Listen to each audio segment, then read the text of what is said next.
preparation. Be ready for tomorrow by doing all that you can today, setting your goals. Set a goal that will make you stretch for what it will make of you to achieve it. What a brand new reason for setting goals. What an all-encompassing challenge to have a better vision of the future, to see what it will make of you to achieve it. And here's why. The greatest value in life is not what you get. The greatest value in life is what you become. The major question to ask on the job is not, what am I getting here? The major question to ask is, what am I becoming here? It's not what you get that makes you valuable. It's what you become that makes you valuable. Set the kind of goals that will make something of you to achieve them. So there you have the two components of positive self-direction. Number one, self-knowledge, knowing who you are and what you want to do with your life. And number two, self-preparation, getting ready for the opportunities before they come your way. You need both aspects for positive self-direction, figuring out who you are and what you want, and being prepared for the day you reach your goals, being ready, being worthy, becoming the person you need to be in pursuit of what you want. What good is an opportunity if you're not prepared to take advantage of it? It's no good. Won't do a thing for you. Be prepared. Now here's what's called the self-knowledge acid test. Quickly, without thinking too much about it, quickly list your three most important long-term work-related goals. Is it a client you've been trying to sign for several months? Is it a major sale you've been trying to make? Is it a promotion? Is it a partnership in the firm? Quickly list your three most important long-term work-related goals. Achievements that you want to make. Achievements that will take a while to get. Write them down. Again, without thinking too much about it, quickly list your three most important personal and spiritual goals. Things that will make a difference in your personal life. Is it going to church more often than holidays? Grasping all you can from the Sunday sermon? Is it spending more quality time with your kids? Is it turning the TV off during the dinner hour and actually talking about the important things in life with your family? Is it making more dates with your spouse? Is it planning a much-needed family vacation? What is it? What are the important goals in your personal and spiritual life? Is one of them making a conscious effort to exercise more, to eat better, to lose some weight, to get in shape? What are the three most important personal and spiritual goals that you have? Write them down. Doesn't matter what they are, just write them down. Now, take some time to really visualize what the achievement of these goals would look like. What does your future hold for you if you landed that big client? What does your future look like if you got that promotion? If you spent more time with your family?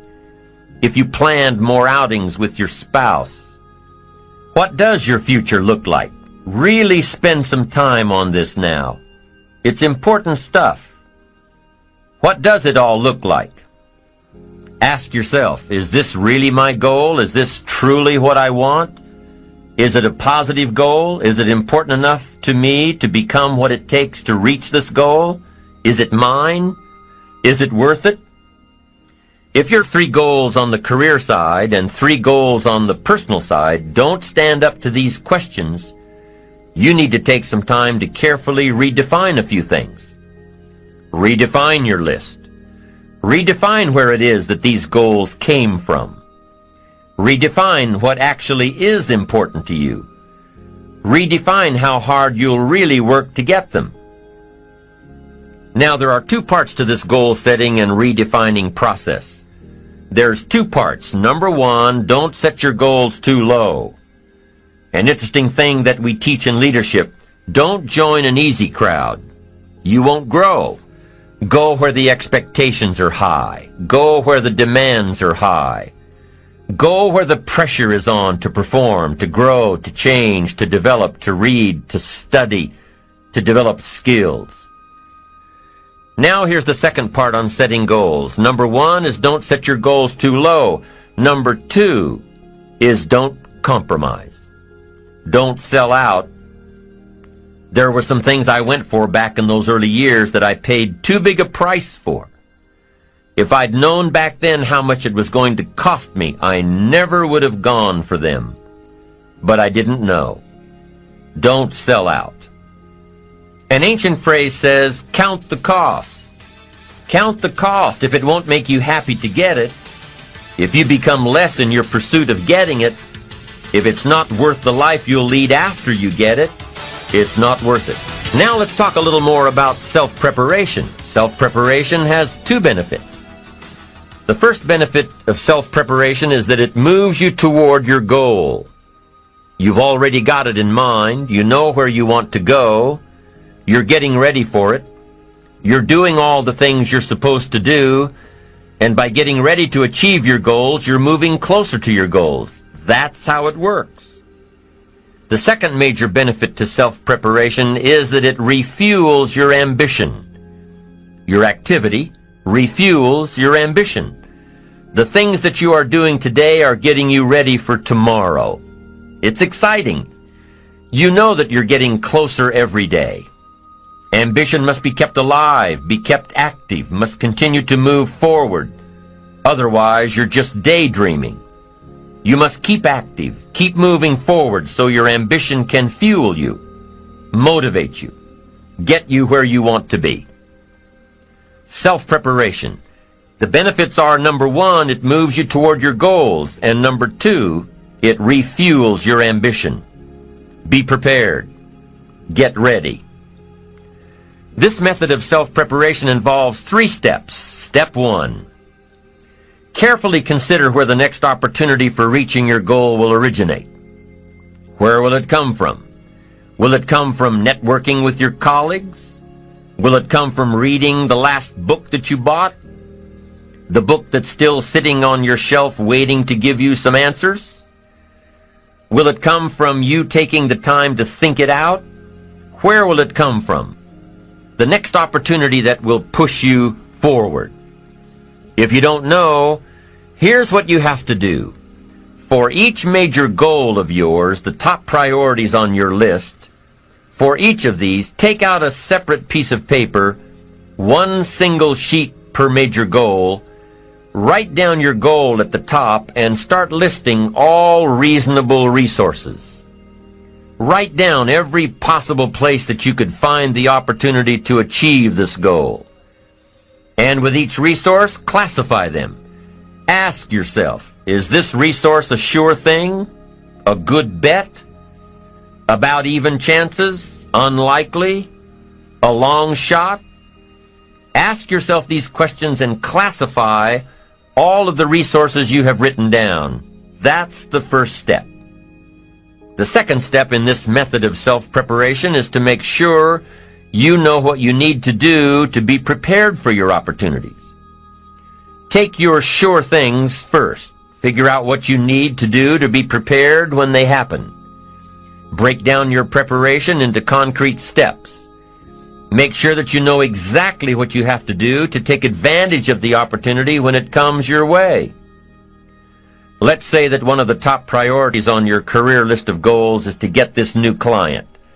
Let's take it 1 step further to say that on your resource list for this goal is to have a lunch meeting with a friend who just happens to be the mentor of the client you're going after.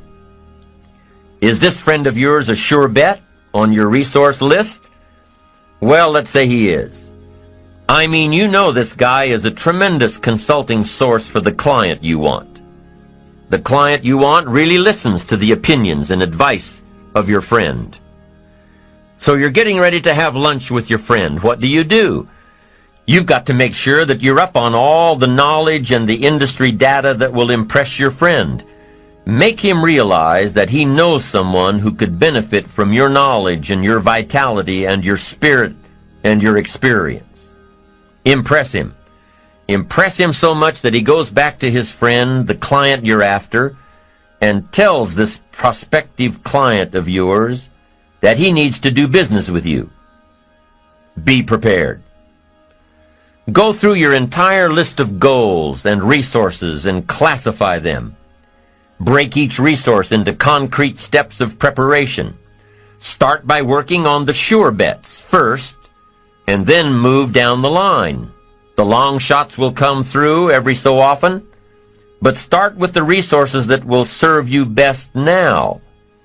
Get ready for the opportunities before they come your way. Step 3 in the self-preparation method is to do all you can to make each opportunity more likely to happen. After you've determined what you have to do to get ready, to be prepared, after you've determined this, see what you can do to expedite the process. What can you do to increase the likelihood of this opportunity? Go over it and over it and over it.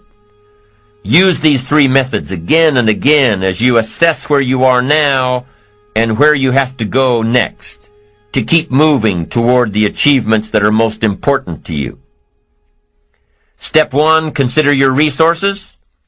Step 2, determine what you have to do to get ready. Step 3, expedite the opportunities. And by the way, this method of self-preparation works wherever you are in your journey, whether you're close to your goals or whether you're just starting your journey of self-direction. This method works. Have working knowledge to draw from. Continually work on yourself in preparation of where you want to be. Build a reservoir of thoughts and ideas and philosophies and experiences that are your own. Build, grow, change, get ready, be prepared. Be prepared for a life worth living. Now here are the 4 ifs that make life worthwhile. Number 1, life is worthwhile if you learn. Nothing worse than being stupid. Life is worthwhile if you learn. Learn from your personal experiences. Learn from other people's experiences. Second, life is worthwhile if you try. Now you've got to take what you've learned and see if you can try your hand at it. Someone says, well, you can't try, you have to do. No, you have to try. I put the bar up 2 feet and asked the kids who can jump 2 feet. I can, some say. I can't, some say. I don't know, some say. How are you going to know? You don't. You've just got to try. Just back off and run at it. How are you going to know if you don't try? Now, what if you knock the bar down? Does that mean you can't jump 2 feet? No. You have to what? Try it again. Of course, you have to try. Try it another way, but try. Try your hand at it. When the record book on you is finished, let it show your wins and your losses, but don't let the record book show that you didn't try. Next, life is worthwhile if you stay. You've got to learn to stay. Now, you don't have to stay forever. Just stay till you see it through. A guy builds a foundation, and then he wanders off somewhere and builds another foundation. He's got these foundations scattered all across the country. I mean, no walls, no roofs, just a bunch of foundations. Not a good reputation. Stay. You don't have to stay forever. Just stay to finish something. Don't fall into the trap of less than refined sophistication. Stay till it's over. The 4th if that makes life worthwhile, 1 is if you learn, 2 is if you try, 3 is if you stay, and 4th if that makes life worthwhile is if you care. Caring is a unique human experience that is so vital and so powerful and so all-encompassing and so far-reaching. If you care at all, you'll get some results. If you care enough, you can get magnificent results. To lead a life worth living, you've got to learn, you've got to try, you've got to stay, and you've got to care. Develop your positive self-direction. Do these things we've discussed. Remember the 4 ifs, and you're on your way to building a life worth living. Second principle of building ambition is self-reliance. Number 1 is self-direction. Number 2 is self-reliance. Taking responsibility for your own life. Taking responsibility for whatever happens to you. knowing that you have consciously made the decisions that are now affecting you, knowing that what is happening now, today, is the direct result of your activity, what you did yesterday.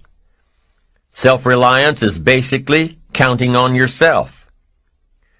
Now, being self-reliant doesn't mean you can't work with others or trust others.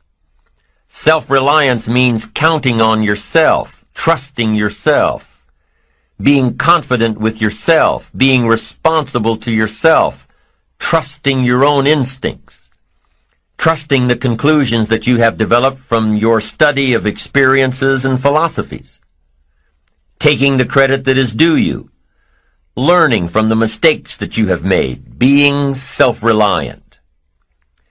Gestalt psychologists give an example of being self-reliant. They say that you're responsible for getting caught in the rain. They say that by deciding not to carry an umbrella every day, you have made the decision to endure an occasional drenching. Translation: by not being prepared, you make the choice of getting caught in some of life's unpleasant circumstances. Be they rain, failures, economic losses, relationship losses, professional losses, personal losses. By not being prepared, thinking ahead, it's your choice. Now here's the other side of it. By being prepared, you increase your chances of success. You increase the likelihood. By being prepared, you increase your chances of success, of seizing opportunities when they come your way, of being ready within yourself to take advantage of once-in-a-lifetime situations. Some people tend to blame others for their mistakes, blame others for their failures. Somebody says, it's not my fault the report isn't done, so-and-so didn't do their part. Of course it's your fault. It's your report too. It's your responsibility to see that everyone you delegated work to does their part. Now, you can't control what others around you do, but it's in your own best self-interest, your enlightened self-interest, that you stay on top of things, especially if it's going to affect your future. You think your boss cares that John didn't do his part? You think he sees John as the bad guy? Of course not. All he sees is that the report isn't done, bottom line. Be responsible for the things that affect you. You can make sure you're more responsible by checking in with those people who are working with you, the people who make up your team. You can be more responsible by saying, hey, John, how are you doing with your part? Do you need some help? Can we put somebody else in here to help you finish? Now, if John consistently doesn't handle his part, you've got to replace John. If he isn't doing his share, you've got to find somebody that will. Or what? It will negatively affect you. You can't wake up in the morning that the project is due hoping and wishing that John has done his part. No, you've got to be responsible because it's going to affect your career too. Now, my approach to my better future very early on in my career was to just go through the day with my fingers crossed. And I used to say something like, I sure hope things will change for the better. Then here's what I found out. They're not going to change. Somebody says, well then, how will my life ever change? Answer, when you change. When you change, when you get better, it'll get better. If you change, it'll all change. Don't put it on someone else. Hope that someone else will change it for you. Take responsibility for yourself. Take personal responsibility. You can't change the circumstances or the seasons or the wind, but you can change your reading habits. You can change whether or not you go for the skills, burn the midnight oil, turn yourself around, multiply your value by 2, 3, 5, 10. That you've got charge of. That you have control of. You don't have control of the constellations, but you've got control over whether or not you go to night school, take adult classes, learn some new skills. You have control over that. And if you don't, that's your fault. You've got to take personal responsibility. You've got to be self-reliant. You. Nobody else can change your life, alter your ambitions, pave a golden road for you. But you can. It's up to you. Be responsible for yourself. Learn to reap the harvest without complaint. This is a sign of growing maturity. And here's where it comes from: taking full responsibility. Take full responsibility for everything you do. Be responsible to yourself. It's your crop. Whatever your paycheck is, take full responsibility. You say, well, it's my employer. No, it's not your employer. You can become twice as valuable, 3 times as valuable. Burn the midnight oil, learn some more skills, bring more value to the marketplace. I'm telling you, whatever your harvest is, take it without complaint. Take it without blaming others. Self-preparation leads to control over your life. We discussed this in the last session. Whenever you prepare correctly, taking all of the steps you're supposed to take, doing everything in your power to stay on track, whenever your preparations lead to success, achieving your goals, you reinforce the disciplines that got you there. Success leads to reinforcement of the proper disciplines. If what you're doing is working, keep doing it. If what you're doing isn't working, change it. When you are doing all that you can possibly do and are successful at reaching your expectations, keep doing it. Success is a reinforcement. Psychologists call this positive reinforcement. We all know about positive reinforcement. That's how we train our dogs. That's how we teach our kids. That's how the trainers at SeaWorld can get a killer whale to do tricks and follow commands and work side by side with humans, by positive reinforcement.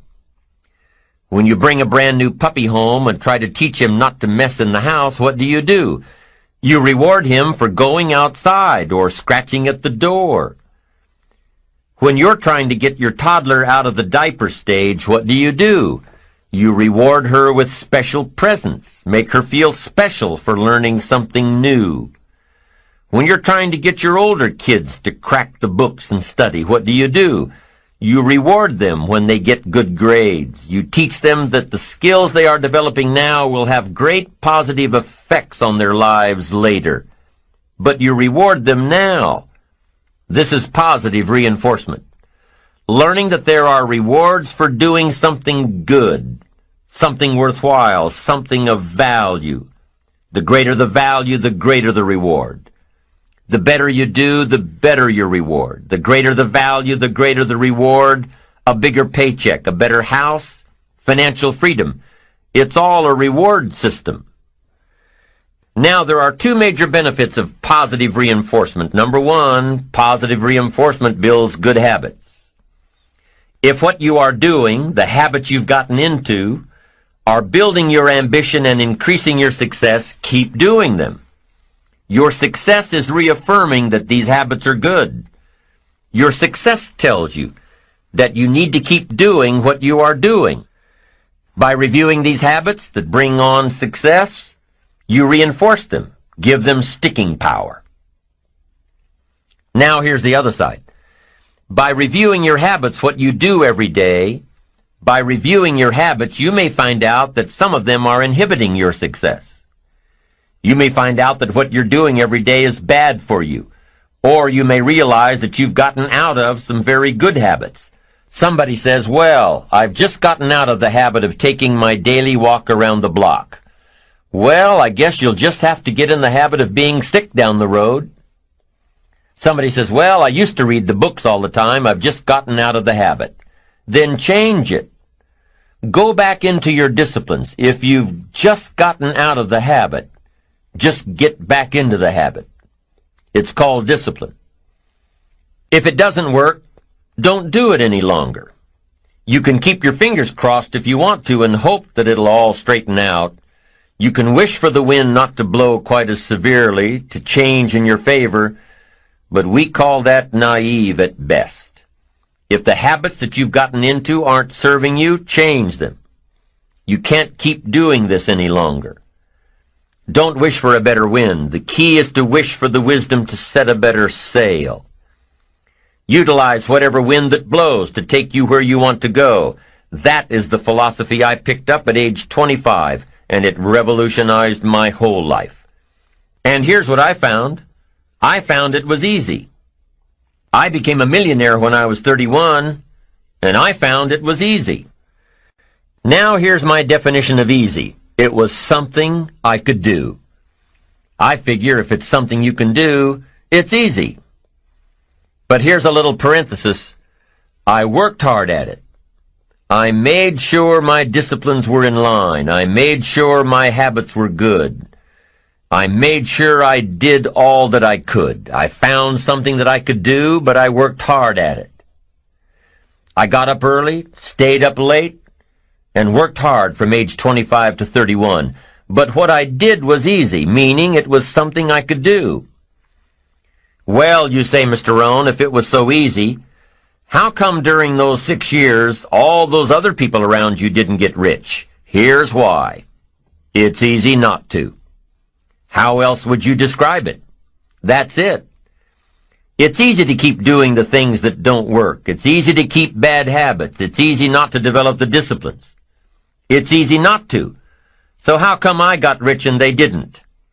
Here's a philosophical phrase. The things that are easy to do are also easy not to do. That's the difference between success and failure, between daydreams and ambitions. Here's the key formula for success. A few disciplines practiced every day. And those disciplines have to be well thought out. What should you spend your time doing? Don't waste your time on things that aren't going to matter. But a few simple disciplines can change your whole economic future. Future with your family, future with your business, future with your enterprise, your sales career, your management career. A few simple disciplines. A few simple habits. Good habits. Repeated every day. Now here's the formula for failure. Errors in judgment, repeated every day. All you've got to do is to have a few errors in your judgment and repeat them every day. I'm telling you, they'll spin out of control in 10 years. You'll end up driving what you don't want to drive, wearing what you don't want to wear, living where you don't want to live, earning what you don't want to earn. A few errors every day, bad habits every day. It's disastrous. Now here's why it's easy to repeat an error in judgment. Because failure doesn't fall at the end of the first day. Bad habits don't show their horrible results at the end of the first day, or the first week, or the first month. It's easy to get faked out. If disaster fell on us at the end of the first week, we'd change our philosophy. But it's so subtle. Errors in judgment, bad habits. They're so subtle. They get you a little off course, a little off course, a little off course. You keep drifting off course, and all of a sudden you're caught.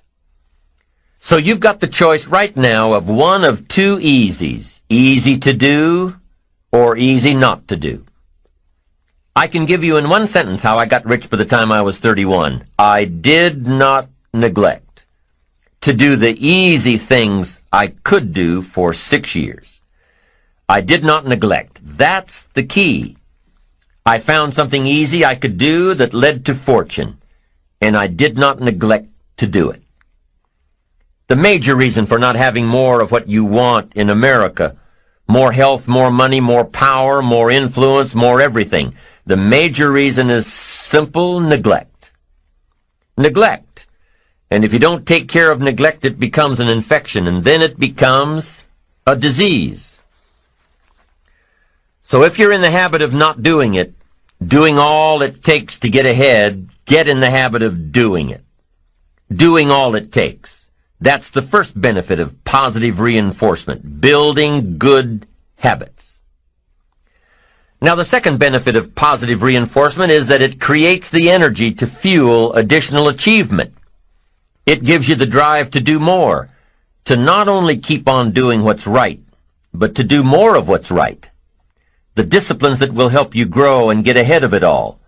The knowledge that what you're doing is paying off creates more energy to keep going.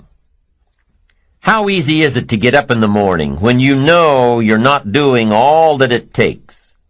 It's not very easy at all. You can just lay there awake thinking, oh, what's a few more minutes in bed? It won't matter much anyway. Wrong. It does matter. It will matter. Now, how easy is it to get up in the morning when you're pouring it on, doing the best you can, anxious to get going, make progress toward your dreams? It's a whole different story. When you're resting to renew your reserves, it's much different than resting to avoid your day. When you're psyched up and excited for your life, when you're excited for what you've planned to accomplish for the day, it's amazing. You'll wake up before the alarm clock even tries to startle you awake. Your successes fuel your ambition. Your successes give you extra energy.